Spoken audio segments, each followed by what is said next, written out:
ಆತ್ಮೀಯ boss TV ವೀಕ್ಷಕರಿಗೆ ನಮಸ್ಕಾರ. ನಾನು ಪಲ್ಲವಿ ಇಂದ್ರಾಜ್. ರೀಸೆಂಟ್ ಆಗಿ ವೀಕ್ಷಕರೇ ನಾನು ಪಬ್ಲಿಕ್ ಬೈಟ್‌ಗೆ ಅಂತ ಹೋಗಿರ್ತೀನಿ. ಸೊ ಅಲ್ಲಿ ನನಗೆ ಒಬ್ರು ಸ್ಪೆಷಲ್ ಆಗಿರುವಂತಹ ವ್ಯಕ್ತಿ ಪರಿಚಯ ಆಗ್ತಾರೆ.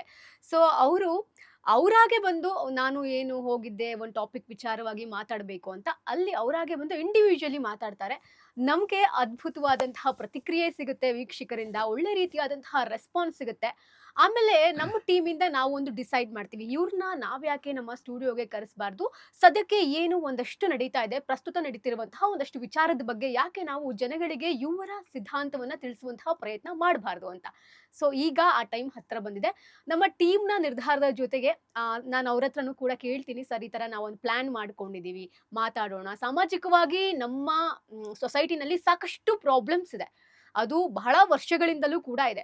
ಸೊ ಆ ಒಂದು ಪ್ರಾಬ್ಲಮ್ಸ್ ಬಗ್ಗೆ ಒಬ್ರು ಧ್ವನಿ ಎತ್ತಿ ಮಾತಾಡ್ತಾರೆ ಅಂದ್ರೆ ಅಂಥವರು ನಮ್ಗೆ ಅಗತ್ಯ ಇದ್ದಾರೆ. ಸೊ ಅಂತಹ ವಿಚಾರಗಳು, ಐಡಿಯಾಲಜಿಗಳು ಜನರಿಗೆ ತಲುಪಿಸುವಂತಹ ಪ್ರಯತ್ನ ನಿಮ್ಮ ಬಾಸ್ ಟಿವಿ ಕಡೆಯಿಂದ ಆಗ್ತಾ ಇದೆ. ಸೊ ಸದ್ಯಕ್ಕೆ ನಾನು ವಿಶೇಷವಾಗಿರುವಂತಹ ವ್ಯಕ್ತಿನ ಪರಿಚಯ ಮಾಡ್ತೀನಿ. ಆಮೇಲೆ ಕಾರ್ಯಕ್ರಮವನ್ನ ಸ್ಟಾರ್ಟ್ ಮಾಡ್ತೀನಿ. ಇವ್ರ ಹೆಸರು ಆಗುಂಬೆ ನಟರಾಜ್ ಅಂತ. ಇವರು ರಿಟೈರ್ಡ್ ಬ್ಯಾಂಕ್ ಮ್ಯಾನೇಜರ್.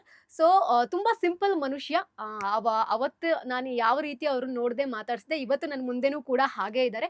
ಜೊತೆಗೆ ಬರಹಗಾರರಾಗಿ ಕೂಡ ತಮ್ಮನ್ನು ತಾವು ಗುರುತಿಸ್ಕೊಂಡಿದ್ದಾರೆ, ಇತಿಹಾಸಕಾರರಾಗಿದ್ದಾರೆ, ಸಾಕಷ್ಟು ದೇಶವನ್ನ ಸುತ್ತಿದ್ದಾರೆ, 40ಕ್ಕೂ ಹೆಚ್ಚು ಬುಕ್ ಅನ್ನು ಕೂಡ ಬರೆದಿದ್ದಾರೆ. ಸೊ ಬಹಳ ತುಂಬಾ ಚೆನ್ನಾಗಿ ಮಾತಾಡ್ತಾರೆ. ನನಗಂತೂ ತುಂಬಾ ಖುಷಿ ಆಯ್ತು ಅವ್ರ ಜೊತೆಗೆ ಮಾತಾಡಿ.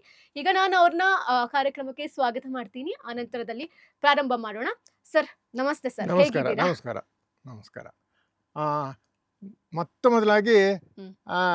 ನನ್ನನ್ನು ಗುರುತಿಸ್ಬಿಟ್ಟು ಇಲ್ಲಿವರೆಗೆ ಹ್ಮ್. ಕರೆದ್ಬಿಟ್ಟು ನಮಗೆ ಒಂದು ವೇದಿಕೆ ಹ್ಮ್. ಕೊಟ್ಟು ಮಾತಾಡಲಿಕ್ಕೆ ಅವಕಾಶ ಕೊಟ್ಟಿದ್ದಕ್ಕೆ ನಿಮಗೆ ನಾನು ಧನ್ಯವಾದ ಹೇಳ್ತೀನಿ, ಥ್ಯಾಂಕ್ ಯು ಕೃತಜ್ಞತೆ ಸರ್. ಥ್ಯಾಂಕ್ ಯು ಹೇಳ್ತೀನಿ. So much. ಬಾಸ್ ವ್ಯವಸ್ಥಾಪಕರು ಕೂಡ ನನ್ನ ಒಂದು ಹ್ಮ್. ವಂದನೆ ಈಗಲೇ ಹೇಳ್ಬಿಡ್ತೀನಿ, ಯಾಕಂದರೆ ಹ್ಮ್. ವಯಸ್ಸಾಗಿದೆ. ಕೊನೆಯಲ್ಲಿ ಹೇಳೋದನ್ನ ಮೊದಲೇ ಹೇಳ್ಬಿಡ್ತೀನಿ. ಹ್ಮ್. ಮರ್ತೋಗ್ಬಿಡುತ್ತೆ ಅದನ್ನ ಹೇಳಿದ, ಅಯ್ಯೋ ಹೇಳಲೇ ಇಲ್ವಲ್ಲ ಅಂತ ಆಮೇಲೆ ಹೋಗಿ ಮನೆಗೆ ಹೋಗಿ ನಾನು ಯೋಚನೆ ಮಾಡಬೇಕಾಗ್ತದೆ. ಸೊ ಧನ್ಯವಾದ ಈಗಲೇ ಹೇಳ್ಬಿಡ್ತೀನಿ, ಕೃತಜ್ಞತೆ ಈಗಲೇ ಅರ್ಪಿಸ್ಬಿಡ್ತೀನಿ. ಯಾಕೆ ಇಂಥ ಅವಕಾಶ ಸಿಗೋದು ಭಾಳ ಅಪರೂಪ ನನಗೆ. ಸೊ ನಾನು ಗುರುತಿಸ್ಬಿಟ್ಟು ಇಲ್ಲಿ ತನಕ ಕರೆದು ನನ್ನ ಜೊತೆಗೆ ನೀವು ಮಾತುಕತೆ ಶುರು ಮಾಡಿದ್ದೀರಾ. ನನ್ನ ಒಂದು ಧನ್ಯವಾದ ಕೃತಜ್ಞತೆ ನಿಮಗೆ ಅರ್ಪಿಸ್ತಾ ಇದ್ದೆ ಮೊದಲಾಗಿ. ಮತ್ತು ಈಗ ನನ್ನ ಬಗ್ಗೆನೇ ನಾನು ಹೇಳ್ಕೊಡ್ಬೇಕು ಅಂದರೆ, ನಾನು ಎಲ್ಲೇ ಹೋದ್ರೂ ಏನೇ ಮಾತಾಡಿದ್ರು ಒಂದು ವಿಷಯದಲ್ಲಿ ಮಾತಾಡ್ತೀನಿ. ನಾನೊಬ್ಬ ಬ್ಯಾಂಕ್ ಮ್ಯಾನೇಜರ್ ಆಗಿದ್ದೆ. ಅವಾಗ ಏನಾಯಿತು ಅಂತಂದರೆ, ಎಲ್ಲ ನಿಮಗೆ ಗೊತ್ತಾ ಇದೆ, ನಾನೊಬ್ಬ ಕನ್ನಡಿಗ. ನನ್ನ ಮಾತೃಭಾಷೆ ಕನ್ನಡ. ಹೌದು. ನಮ್ಮ ಪೂರ್ವಜರು ಆಗುಂಬೆ ಕಡೆ ಇದ್ರಂತೆ. ಹ್ಮ್. ಆದರೆ ನಾವು ಹುಟ್ಟು ಬೆಳೆದಿದ್ದೆಲ್ಲ ಮಲ್ಲೇಶ್ವರ, ಬೆಂಗಳೂರಿನಲ್ಲಿ. ಹ್ಮ್. ನಮ್ಮ ತಂದೆ ಒಬ್ಬರು 50 ರೂಪಾಯಿ ಪೆನ್ಷನ್ನಲ್ಲಿ ನಮ್ಮ 6 ಜನ ಮಕ್ಕಳನ್ನ ಭಾಳ ಕಷ್ಟಪಟ್ಟು ಸಾಕಿದ್ರು. ಸೊ ನಮ್ಮ ತಂದೆನೇ ನನಗೆ ಮೊದಲು ಗುರು. ಅವ್ರು ಓದೋದಕ್ಕೆ ಕಲಿಸಿದ್ದೇ ಅವರು. ಓದಬೇಕಾ ಅಂತ ಹೇಳಿ ಮನೇಲಿ ಒಂದು ಪುಸ್ತಕ ಭಂಡಾರ ಇತ್ತು. ಶಿವರಾಮ್ ಕಾರಂತರದ ಬಾಲ್ ಪ್ರಪಂಚ ಅಂತ ಒಂದು ಪುಸ್ತಕ ಇತ್ತಲ್ಲ, ಎನ್ಸೈಕ್ಲೋಪೀಡಿಯಾ, ಅದನ್ನ ತಂದು ಮನೇಲಿ ಇಟ್ಟಿದ್ರು. ಅದನ್ನೆಲ್ಲ ಓದ್ಕೊಂಡೇ ನನಗೆ ಓದೋದ್ರ ಬಗ್ಗೆ ಆಸಕ್ತಿ ಇವತ್ತಿಗೂ ಇದೆ. ಇದೊಂದು ವಿಷಯ. ಮತ್ತೆ ನಾನು ಕನ್ನಡಿಗ ಅಂತ ಹೇಳಿದ್ನಲ್ಲ. ಸೊ ಆದರೆ ಬೆಂಗಳೂರು ಕನ್ನಡಿಗ ಆಗಿದ್ದೆ. ಬೆಂಗಳೂರು ಕನ್ನಡಿಗ ಅಂದ್ರೆ ನಮ್ಗೆಲ್ಲರಿಗೂ ಗೊತ್ತೇ ಇದೆ. ಕನ್ನಡ ಒಂದು ಬಿಟ್ಟು ಬಾಕಿದೆಲ್ಲ ಮಾತಾಡ್ತಾರೆ. ಅದು ಬೆಂಗಳೂರು ಕನ್ನಡಿಗರ ಒಂದು ವಿಶೇಷತೆ ಇದು. ನಾನು ಹಾಗೆ ಇದ್ದೆ. ನಾನು ಬ್ಯಾಂಕಲ್ಲಿ ಇದ್ದಾಗ ನನಗೆ ಪ್ರಮೋಷನ್ ಕೊಟ್ಬಿಟ್ಟು, ನಿಮಗೆ ಉತ್ತರ ಭಾರತಕ್ಕೆ ಹಾಕ್ಬಿಡ್ತೀವಿ, ಬಿಹಾರ್ಗೆ ಹಾಕ್ಬಿಡ್ತೀವಿ, ಬೆಂಗಾಲ್ಗೆ ಹಾಕ್ಬಿಡ್ತೀವಿ ಅಂದಾಗ ನಾನು ಅಯ್ಯೋ ಅಷ್ಟು ದೂರ ಹೋಗೋದು ಬೇಡ, 2 ಸಣ್ಣ ಹಳೆ ಮಕ್ಕಳಿದ್ವು ನನಗೆ, ಅವ್ರನ್ನೆಲ್ಲ ಕಟ್ಕೊಂಡು ಅಲ್ಲಿ ಹೋಗೋದು ಕಷ್ಟ ಆಗ್ತದೆ, ಎಲ್ಲ ಸೌತ್ ಇಂಡಿಯಾದಲ್ಲಿ ಇದ್ರೆ ಹೇಳಿದ್ದೀನಿ. ಅವಾಗ ಅವ್ರು ಹೇಳಿದ್ರು, ನೋಡಪ್ಪ ಒಂದು ಬ್ರಾಂಚ್ ಇದೆ ಕೇರಳದಲ್ಲಿ, ಒಂದು ಕುಗ್ರಾಮ ಮುಡಾಕ್ಕಲ್ ಅಂತ ಹೇಳ್ತಾರೆ, ಅಲ್ಲಿ ಹೋಗೋಕ್ಕೆ ತಯಾರಿದ್ಯಾ ಅಂತ ಕೇಳಿದೆ. ಅಲ್ಲ, ಮಲಯಾಳಿಗಳು ಇಡೀ ದೇಶ ಪ್ರಪಂಚ ಎಲ್ಲ ಸುತ್ತಾರೆ, ಅವ್ರ ಊರಲ್ಲೇ ಅಲ್ಲೇ ಹೋಗೋಕ್ಕೆ ಮಲಯಾಳಿಗಳು ತಯಾರಿಲ್ವ ಅಂದರೆ, ಇಲ್ಲ ಅದರ ಇತಿಹಾಸನೇ ಬೇರೆ, ಅಲ್ಲಿ ಯಾರಿಗೂ ಇಷ್ಟ ಇಲ್ಲ ಹೋಗೋಕ್ಕೆ, ಅದು ಕುಗ್ರಾಮ, ಅಲ್ಲಿ ಏನೂ ಇಲ್ಲ, ಒಂದು ಶಾಲೆ ಇಲ್ಲ, ಇದಿಲ್ಲ ಅದಿಲ್ಲ, ಅದಕ್ಕೆ ಯಾರು ಹೋಗೋಕ್ಕೆ ಇಷ್ಟ ಇಲ್ಲ. ಸೊ ಅನ್ಬ್ಯಾಂಕ್ಡ್ ಏರಿಯಾದಲ್ಲೆಲ್ಲ ನಾವು ಬ್ರಾಂಚ್ ಓಪನ್ ಮಾಡಿದ್ರಿಂದ ಅದೊಂದು ಮಾಡಿದ್ದೀವಿ. ಇಬ್ಬರು ಮ್ಯಾನೇಜರ್ ಇದ್ದರು, ಅವ್ರಿಗೇನೋ ಪ್ರಾಬ್ಲಮ್ ಆಯಿತು, ಹೊಟ್ಟೋಗ್ಬಿಟ್ರು. ಸೊ ನೀ ಅಲ್ಲಿ ಹೋಗ್ತೀಯಾ ಅಂತ ಕೇಳಿದ್ರು. ಆಯಿತು ಹೋಗ್ತೀನಿ, ಏನಾರು ಆಗಲಿ, ಪ್ಲೀಸ್ ಕೇರಳ ನೋಡ್ಬೋದಲ್ಲ, ಹತ್ರ ಇದೆಯಲ್ಲ ಅಂದ್ಬಿಟ್ಟು ಒಪ್ಕೊಂಡೆ. ಅಲ್ಲಿ ಹೋದಾಗ ಮಲಯಾಳ ಬಿಟ್ಟು ಬೇರೆ ಯಾವ ಭಾಷೆನೂ ಬರ್ತಿರ್ಲಿಲ್ಲ. ಅದು ಟ್ರಿವ್ಯಾಂಡ್ರಮ್ಮಿಂದ ಒಂದು 40 ಕಿಲೋಮೀಟರ್ ದೂರ ಆಗ್ತದೆ. ಸೊ ನಾನು ಅಲ್ಲಿ ಹೋಗಿ ಫಸ್ಟ್ ಡೇ ಹೋದೆ, ಒಂದು 15 ದಿವಸ ರಿಪೋರ್ಟ್ ಮಾಡಿಕೊಂಡೇ ಇದ್ದೆ. ಆಮೇಲೆ ನೋಡಿದ್ರೆ ಯಾರಿಗೂ ಇಂಗ್ಲೀಷ್ ಬರೋದಿಲ್ಲ, ಮಲಯಾಳ ಬಿಟ್ಟರೆ ಏನೂ ಗೊತ್ತಿಲ್ಲ. ಅವಾಗ ಅಲ್ಲೊಬ್ಬ ಮ್ಯಾಥ್ಯೂ ಅಂತ ಒಬ್ಬ ಎಕ್ಸ್-ಸರ್ವಿಸ್ಮನ್ ಒಬ್ಬ ಇದ್ದ, ಅವನ ಅಕೌಂಟೆಂಟು. ಅವನು ಇಂಗ್ಲೀಷ್ ಬರ್ತಾ ಇತ್ತು, ಅವನು ಇಂಟರ್ಪ್ರಿಟರ್ ಆಗ್ಬಿಟ್ಟ. ಸೊ ಅವನೇನು ಮಾಡ್ದ, ನಾನು ಪ್ರತಿಯೊಂದಕ್ಕೂ ಅವ್ನು ಕರೀತಿದ್ದೆ. ಸೊ ಅವ್ನು ನನಗೆ ಮಾತಾಡ್ತಿದ್ದೆ. ಒಂದ್ಸಲ 15 ದಿವಸ ಆಗಿದ್ದು ಅಷ್ಟೇ, ನಾನು ಸೇರಿ ಒಬ್ಬ ಕಸ್ಟಮರ್ ಬಂದ, ನನ್ನ ಮುಂದೆ ಕೂತ್ಕೊಂಡ, ಮಲಯಾಳದಲ್ಲಿ ಮಾತಾಡ್ದೆ. ನೀನೇನು ಬೆಂಗಳೂರಿಂದ ಬಂದ್ಯಾ ಅಂತ ಕೇಳ್ದ. ಹೌದು ಅಂದೆ. ಯಾಕೆ ಬೆಂಗಳೂರಿನಲ್ಲಿ ಎಲ್ಲಿ ಕೆಲಸ ಸಿಗ್ಲಿಲ್ವಾ ನಿಂಗೆ ಅಂದ. ಇಲ್ಲ ಸಿಕ್ತು, ಆದ್ರೂ ನಮಗೆ ಬ್ಯಾಂಕ್ ಆದ್ದರಿಂದ ನಮಗೆಲ್ಲ ಟ್ರಾನ್ಸ್ಫರ್ ಮಾಡ್ತಾರೆ, ಹಾಗೆ ಬಂದೆ. ಆಯಿತು ಅಂತ ಮಲಯಾಳದಲ್ಲೇ ಮಾತಾಡ್ತಿದ್ದ. ಆ ಇಂಟರ್ಪ್ರಿಟರ್ ಅವನ್ನೆಲ್ಲ ಹೇಳ್ತಾ ಇದ್ದ ಮ್ಯಾಥ್ಯೂ. ಆಮೇಲೆ ನಾನು ಹೇಳಿದೆ, ಏನು ಕೆಲಸ ಮಾಡ್ತಿದ್ದೆ ನೀವೇನು ಕೆಲಸ ಮಾಡ್ತಿದ್ದೀರಾ ಅಂತ ಕೇಳಿದೆ. ನಾನು ಇಂಗ್ಲೀಷ್ ಲೆಕ್ಚರರು ಟ್ರಿವಾಂಡ್ರಮ್ ಕಾಲೇಜ್ನಲ್ಲಿ ಅಂದ.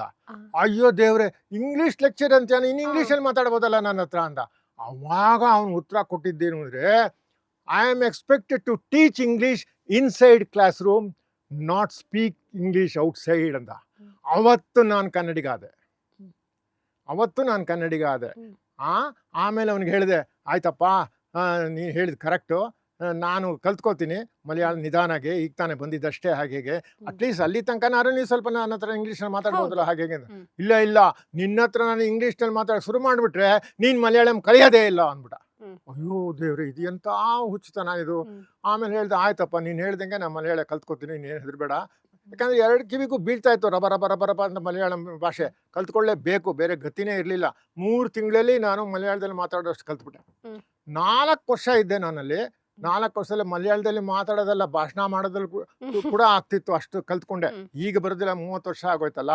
ಸೊ ಆಮೇಲೆ ಡೆಲ್ಲಿಗೆ ಹಾಕ್ಬಿಟ್ರು. ನಾನು ಕರ್ನಾಟಕ ಕೊಡಲಿಲ್ಲ, ಡೆಲ್ಲಿಗೆ ಹಾಕ್ಬಿಟ್ರು. ಡೆಲ್ಲಿಲಿ 6 ವರ್ಷ ಕೆಲಸ ಮಾಡಿದೆ.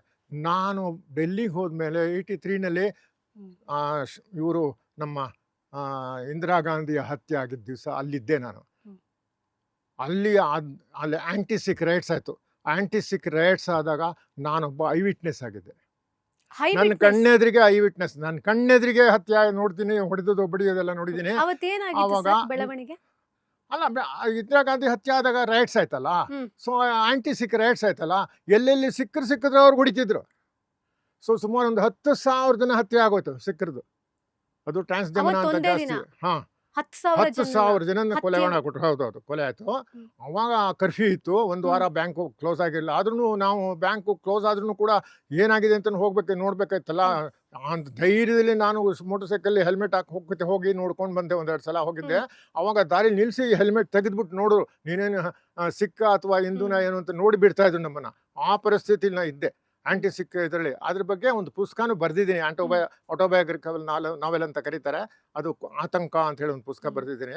ಆಮೇಲೆ ಇದರೊಳಗೆ ಯಾವುದೇ ಮಲಯಾಳದಲ್ಲಿ ನಾನು ಮುಡಾಕಲಲ್ಲಿ ಕೆಲಸ ಮಾಡಿದಾಗ 4 ವರ್ಷ ಇದ್ದೆ ಅಲ್ಲಿ.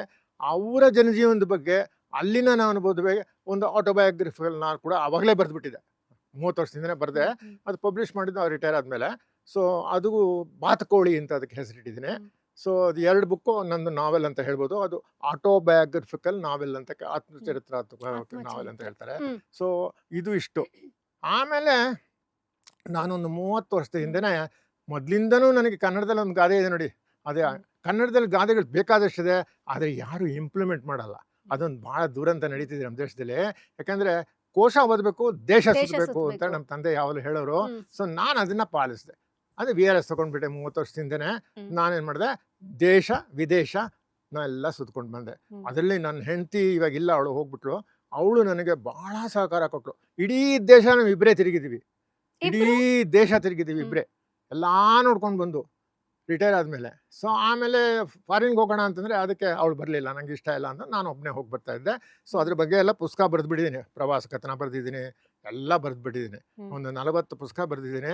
ಯಾರು ಓದೋರಿಲ್ಲ, ಯಾಕಂದರೆ ಇತಿಹಾಸ ಪ್ರಜ್ಞೆ ನಮ್ಮಲ್ಲಿಲ್ಲ. ಇತಿಹಾಸ ಪ್ರಜ್ಞೆ ಭಾಳ ಕಡಿಮೆ. ಯಾರಿಗೂ ಬೇಡ ಇತಿಹಾಸ ಅಂದರೆ, ಮೂಗು ಮುರಿತಾರೆ, ಬೇಡ ಆಗ್ತದೆ. ಸೊ ಅದು ಈ ಸಂದರ್ಭದಲ್ಲಿ ನಾನೊಂದು ಪುಸ್ತಕ ಬರೆದಿದ್ದೀನಿ, ಇತಿಹಾಸ ಪ್ರಜ್ಞೆ ಇಲ್ಲ ಅನ್ನೋದಕ್ಕೋಸ್ಕರ. ಫಸ್ಟ್ ಆಫ್ ಆಲ್ ಪ್ರಜ್ಞೆ ಇಲ್ಲ ನಮಗೆ. ಲೇಟೆಸ್ಟ್ ಹಾಗೂ ಇಂಟ್ರೆಸ್ಟಿಂಗ್ ಸುದ್ದಿಗಳಿಗಾಗಿ ಬಾಸ್ ಟಿವಿ ಕನ್ನಡ ಚಾನೆಲ್ನ ಸಬ್ಸ್ಕ್ರೈಬ್ ಮಾಡಿ, ಹಾಗೆಯೇ ಬೆಲ್ ಐಕಾನ್ ಪ್ರೆಸ್ ಮಾಡಿ. ಇದರ ಜೊತೆಗೆ ಫೇಸ್ಬುಕ್, ಇನ್ಸ್ಟಾಗ್ರಾಮ್, ಎಕ್ಸ್ನಲ್ಲೂ ಮಿಸ್ ಮಾಡದೆ ಫಾಲೋ ಮಾಡಿ.